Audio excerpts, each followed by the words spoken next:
Let's see how to calculate the cross product, also known as vector product, of the two vectors a and b that we have here using the determinant of a 3x3 matrix. Here's the idea. We can go ahead and state that the cross product of a and b is equal to the determinant, which we write between two vertical lines, like so, a bit like an absolute value, of the 3x3 matrix, so that's a matrix with 3 rows, as well as 3 columns, whose top row is made up of the 3 unit base vectors. So those are the vectors I, j, and k.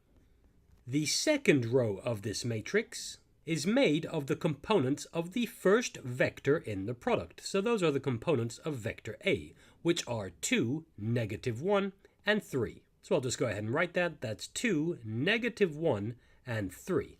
And the third row of the matrix is made of the components of the second vector in the product. So in this case, that's B, and its components are 5, 0, 4. So we write those there. That's 5, 0, and 4.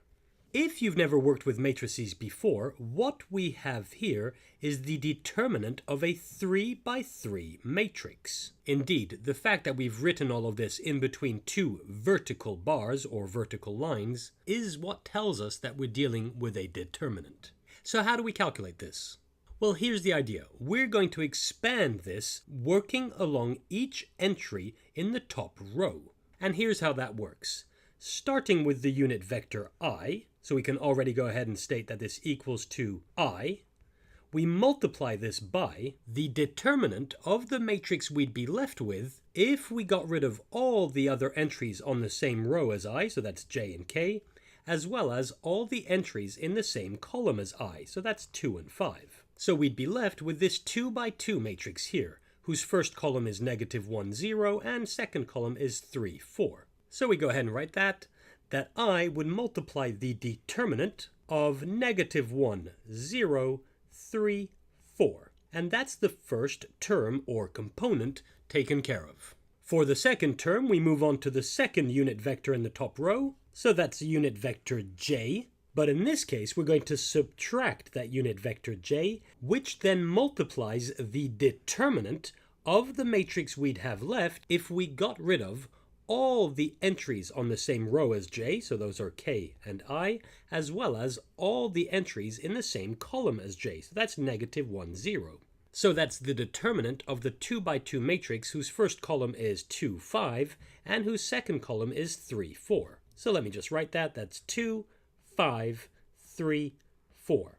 Now for the third and final term or component, we move on to the third entry in this top row. So that's the unit vector k, and in this case we say plus k, and that multiplies the determinant of the matrix that we'd be left with if we got rid of all of the entries in the same row as k, as well as all of the entries in the same column as k. And we quickly see that that would be the 2x2 matrix that we have here, whose first column is 2, 5, and whose second column is -1, 0. So I'll just write that. That's the determinant of 2, 5, and -1, 0. We've now expanded this 3x3 determinant along its top row, and we're now faced with 3 components. And for each of these, we need to calculate the determinant of a 2x2 matrix. And for that, we use the following formula. The determinant of a 2x2 matrix A, B, C, D is equal to A times D minus C times B. So that's A times D minus C times B. Using that result, we can now take care of each of these 2x2 determinants and state that this equals to I times, in parentheses, -1 times 4 minus 0 times 3. So that's -1 times 4 minus 0 times 3. Minus the unit vector j times 2 times 4 minus 5 times 3. So that's in parentheses 2 times 4 minus 5 times 3, plus the unit vector k, which multiplies 2 times 0 minus 5 times -1. So that's 2 times 0 minus 5 times -1. We now simplify what we see in each of these parentheses. which leads to I times -1 times 4, so that's -4 minus 0, minus j times 2 times 4, which is 8, minus 5 times 3, which is 15, plus k times 2 times 0, which is 0, minus 5 times -1, which is -5.